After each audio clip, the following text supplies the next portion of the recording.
அனைவருக்கும் கோபிநாத்தின் அன்பு வணக்கங்கள் நண்பர்களே. தை மாதம் வருகின்ற பௌர்ணமி ரொம்பவே சிறப்பானது, தவற விடாதீங்க. ஏன்னா நிறைய வழிபாடுகளை செய்வதற்கு ரொம்ப ஏற்ற நாள் இந்த தை பௌர்ணமி அப்படின்னு சொல்லக்கூடியது. அவ்வளவு அரும்பெரும் நாளை தவற விட வேண்டாம் என்று தான் கேட்டுக்கொள்கிறோம். நம்ம வீடியோவை மறக்காமல் லைக் பண்ணிவிட்டு உங்கள் நண்பர்களோடையும் பகிர்ந்துக்குங்க, அவங்களும் பலனடையட்டும்.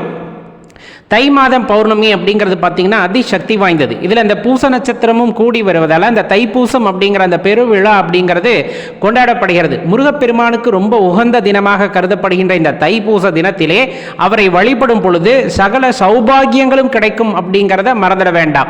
முருகனை வழிபட்டால் இது கிடைக்குமா அது கிடைக்குமா இல்லை, எல்லாம் கிடைக்கும். முருகப்பெருமானை வழிபட்டால் மறந்துவிட வேண்டாம். நேராக ஆலயத்திற்கு சென்று வழிபடுங்கள். முடியாதவர்கள் வீட்டிலே முருகருடைய படம் இருந்ததுன்னா பூக்களை எல்லாம் போட்டு அலங்காரம் செய்து நெய்வேத்தியம் உங்களால் என்ன செய்ய முடியுமோ அதை செய்து வைத்து முருகப்பெருமானை வழிபடும் பொழுது முருகனுடைய அருள் பூரணமாக கிடைக்கும். அதை மறுப்பதற்கு இல்லை. அதே போலதான் வள்ளலார் பெருமானை வழிபடுவதற்கு மிக உகந்த நாள் இந்த தைப்பூச திருநாள் அப்படின்னு சொல்லப்படும். வள்ளலார் பெருமானை பொறுத்தளவு வாடிய பயிரை கண்டபோதெல்லாம் வாடினேன் என்றவர், பிற உயிர்களை தன் உயிருக்கு இணையாக நேசித்தவர், எல்லா உயிர்களிலும் இறைவனை கண்டவர். சொல்ல போனா அது ஒரு பெரிய நியதி. அப்படி வாழ்ந்த மகானை நம் மனதார வழிபடுவதற்கு ஏற்ற நாள் இன்றைய தினம். இன்றைய மாலை பொழுதிலே ஒரு 6 மணிக்கு மேலே வீட்டில் விளக்கேற்றும் போது வள்ளலார் பெருமானை மனதார நினைத்து கொண்டு விளக்கேற்றுங்கள். அவருடைய கொள்கைகளை உள்வாங்கிக் கொள்ளுங்கள், அதுதான் ரொம்ப முக்கியம். அவரை வழிபடுவது முக்கியமல்ல, அவர் காட்டி சென்ற வழியிலே செல்ல வேண்டும் என்ற உறுதிப்பாடை எடுத்துக்கொள்ளும் பொழுது கண்டிப்பாக அவருடைய அருளானது நமக்கு பூரணமாக கிடைக்கும் என்றால் அதில் மாற்று கருத்தே இல்லை. இந்த பௌர்ணமி தேதி பார்த்தீங்கன்னா இன்னைக்கு, அதாவது 24ஆம் தேதி இரவு 10:43க்கு மேலே ஆரம்பிச்சிடும். அதே போல் 25ஆம் தேதி இரவு, நாளை இரவு 11:56 வரலும் இருக்குது. அப்போ பௌர்ணமி கிரிவலம் செல்பவர்கள் இந்த நேரத்தில் கிரிவலம் செல்வது உத்தமம். நல்லா தெரிஞ்சுக்கங்க. கிரிவலம் செல்லும் போது அக்கம் பக்கத்தில் நம்ம கூட நடந்து வரவங்க கிட்ட பேசிக்கிட்டோ பாடல்களை கேட்டுக்கிட்டோ கிரிவலம் வரக்கூடாது. மாறாக நம் மனதிற்குள்ளே மந்திரத்தை ஜபித்துக் கொண்டு, பஞ்சாட்சர மந்திரத்தை ஜபித்துக் கொண்டு அந்த மலையை நாம் சிவமாக நினைத்து கிரிவலம் வருவது மிக சிறப்பான விஷயம்.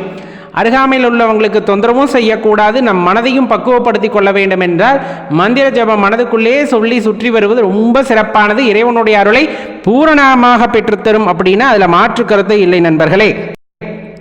பொதுவாக சொல்றது இந்த சோடசக்கலை நேர வழிபாடு அப்படின்னு சொல்லக்கூடியது. அது அந்த நேரத்தை பார்த்தோன்னா பௌர்ணமி திதி முடிகின்ற நேரத்தை கணக்கு வைத்துக்கொண்டு அதற்கு முன்னொரு மணி நேரமும் பின்னொரு மணி நேரமும் நாம் கணக்கில் கொள்ள வேண்டும். அந்த வகையிலே 11:56க்கு பௌர்ணமி திதி முடிகிறது அல்லவா? அப்போ கணக்குப்படி பார்த்தோன்னா 10:56 12:56 வரையிலும் இருக்கக்கூடிய நேரத்தை அந்த சோடசக்கலை நேரம் அப்படின்ட்டு நம்ம சொல்லுவோம். அந்த நேரத்தில் நமக்கு என்ன தேவையோ சத்தியத்திற்கு உட்பட்டு பிறரை வஞ்சிக்காதவாறு பிறரை கெடுக்காதவாறு நாம் கேட்கின்ற வேண்டுதல்களை அந்நேரத்திலே விளக்கேற்றி இறைவனிடம் வைக்க வேண்டும். இறைவனுடைய கருணை பார்வையின் காரணமாக அது நமக்கு கிடைக்கக்கூடும் அப்படிங்கிறத தெளிவாக தெரிஞ்சுக்கணும். அதே போலதான் பௌர்ணமி தினத்தில் செய்யக்கூடிய வழிபாடுங்கிறது அம்பிகை வழிபாடு, சக்தி தேவிக்கான வழிபாடு. அம்பிகை நாம் மனதார வழிபடுவதற்கு ஏற்ற நாள் அப்படின்னா இந்த பௌர்ணமி திதி. இந்த நாளில் அம்பிகைக்கு பூஜை புனஸ்காரங்கள் செய்வது, அதே போல ஆராதனைகள் செய்வது எல்லாம் உங்களுக்கு சிறப்பானதாக இருக்கும். ஊரிலே உள்ள தெய்வங்கள், காக்கின்ற தெய்வங்களாக இருக்கட்டும், குலதெய்வமாக இருக்கட்டும், எந்த தெய்வமாக இருந்தாலும் ஆதிசக்தியை வழிபடுவதற்கு உகந்த நாள் என்றால் இந்த பௌர்ணமி தினத்தை சொல்லுவோம். அப்போ நீங்கள் மாவிளக்கு போட்டு அம்மனுக்கு படைத்து நீங்கள் வழிபாடு செய்யும் போது கேட்டதெல்லாம் கிடைக்கக்கூடும் அப்படிங்கிறத தெளிவாக தெரிஞ்சுக்கணும். சித்தர் வழிபாடு செய்வதற்கு மிக ஏற்ற நாள் இந்த பௌர்ணமி திதி. அதே போல் அமாவாசை திதியும் சொல்லுவாங்க. பௌர்ணமி திதிக்கு முன்னொரு நாள் பின்னொரு நாளும் சரி, அமாவாசை திதிக்கு முன்னொரு நாள் பின்னொரு நாளும் சரி, நம் சித்தர் ஆலயத்திற்கு அருகாமையிலே நாம் தங்கி இருக்கிறதற்கான வாய்ப்பு கிடைத்தால் ரொம்ப அருமை. இந்த நாளில் போய் சித்தராலயங்களில் விளக்கு போட்டு மனதார தியானித்துக் கொள்ள வேண்டும். மனதார தியானித்துக் கொள்ளுங்கள். சித்த பெருமக்களை வழிபடும் பொழுது ஒன்று தெளிவாக தெரிந்து கொள்ள வேண்டும். அவர்களிடம் போய் பொன் கேட்பதோ பொருள் கேட்பதோ இதெல்லாம் இருக்கக்கூடாது. ஞானத்தை கொடுங்கள் அப்படின்ட்டு கேட்டுக்கணும். அறிவு தெளிவு பெற வேண்டும் என்பதற்கான விண்ணப்பத்தை தான் சித்த பெருமக்களிடம் பொதுவாக வைக்கணும். ஏன்னா அவங்க உலகப்பற்று இல்லாமல் வாழக்கூடியவங்க. உலகத்தில் நடக்கிற எந்த விஷயமும் பற்றில்லாமல் வாழ்ந்து நிறைய நிலைகளை அடைந்து அஷ்டமாசித்துக்களை அடைந்து அறிவு தெளிவு பெற்றவர்கள் சித்த பெருமக்கள்.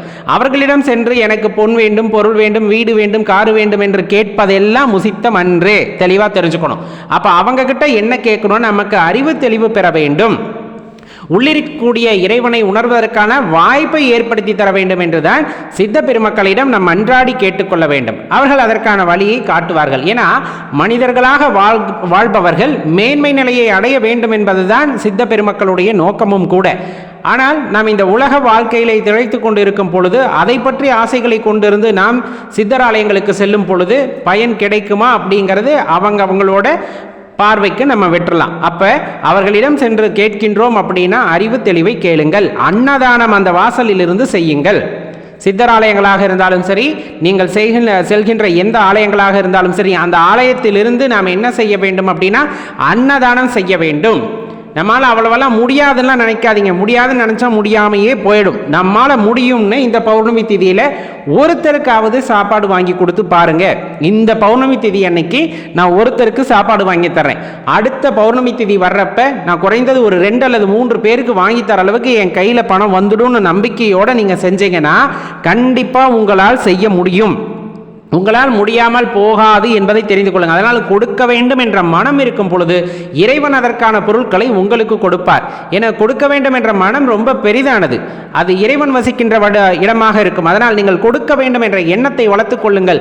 இறைவன் அதற்கான பொருளாதாரத்தை உங்களுக்கு கொடுப்பார். அதனால முதல்ல இந்த பௌர்ணமி திதியில் ஆரம்பிச்சிடுங்க. எந்த சாதம் வேண்டாலும் கொடுக்கலாம். மனதார அந்த ஆலயத்தின் வாசலிலே இருக்கின்ற முடியாதவர்களுக்கு கொடுங்கள். முடியாதவர்களுக்கு அன்னதானம் செய்யுங்கள், வஸ்திர தானம் செய்யுங்கள். அது இன்னும் ரொம்ப சிறப்பான விஷயம். நம்ம உடல்ல இருக்க நோய் பிணி இதெல்லாம் நீங்கும், ஆயுள் விருத்தி ஏற்படும் அப்படின்னு சொல்லப்படும். இருந்தாலும் அந்த வஸ்திர தானம் மிக உயர்ந்தது. ஒருவருடைய மானத்தை காப்பதற்காக நாம் செய்கின்ற விஷயம் நம் சந்ததிகளை காத்து வரும் அப்படிங்கிறத மறந்துட வேண்டாம். அப்படிப்பட்ட இந்த பௌர்ணமி திதியில நம்ம செய்யக்கூடிய வழிபாடுகள் எப்பொழுதுமே பலனை உங்களுக்கு நேரடியாக கொடுக்கக்கூடியதாகவே இருக்கும். இதில் ரொம்ப முக்கியமான ஒரு விஷயத்தை நமக்கு அறிவுறுத்தி சொல்லுவாங்க அப்படின்னா தியானம் செய்வது, தவம் செய்வது, மனதை ஒருநிலைப்படுத்த முயற்சி செய்வது, இந்த மாதிரி பல விஷயங்களை முயன்று கொண்டிருப்போம் அல்லவா. அவர்களுக்கெல்லாம் ரொம்ப உகந்த நாள் அப்படின்னு சொன்னால் இந்த தைப்பூசத்தை சொல்லலாம். ஆற்றல் மிகுந்த நாள் அப்படின்னு சொல்லலாம். பொதுவாகவே அந்த பௌர்ணமி திதியில் நம்ம தியானிக்கும் பொழுது நம் உடலிலே ஏற்படுகின்ற மாற்றங்களை நம்மால் உணர்ந்து கொள்ள முடியும். அந்த தியானமும் சித்திக்கும் அப்படின்னு சொல்லுவாங்க. நம்ம பலதரக்க முயற்சி செய்து நமக்கு கிடைக்கப்பெறவில்லை என்றாலும் பௌர்ணமி திதியிலே, அமாவாசை திதியிலே நீங்கள் அதை முயற்சி செய்கிறீர்கள் என்றால் அது சித்திக்கும் அப்படிங்கிறது நியதி. அப்போ இன்றைய நாளில் கோவில்களிலோ, ஆற்றங்கரை ஓரத்திலோ, குளக்கரையிலோ, மலைகளிலோ சென்று அமர்ந்து தியானிக்கும் பொழுது கண்டிப்பாக அந்த உணர்வை நம்மால் பெற முடியும். அதற்கான பலனையும் நம்மால் பெற முடியும் அப்படிங்கிற விஷயத்தை தெரிஞ்சுக்கணும். அது அவ்வளவு பெரிய ஆற்றல் உடையது அந்த தியானம் அப்படிங்கிறத. அதை பயிற்சி செய்யும் போது கண்டிப்பாக அதற்கான பலன் நமக்கு கிடைக்கும் நண்பர்களே. மறக்காம இந்த பௌர்ணமி திதியில் இதில் ஏதேனும் ஒரு வழிபாட்டையாவது செய்து பாருங்கள். உங்களுக்கு பலனளிக்கக்கூடிய வகையிலே அது இருக்கும். மறக்காம இந்த பதிவு உங்கள் நண்பர்களோடையும் பகிர்ந்துக்குங்க. நன்றி, வணக்கம்.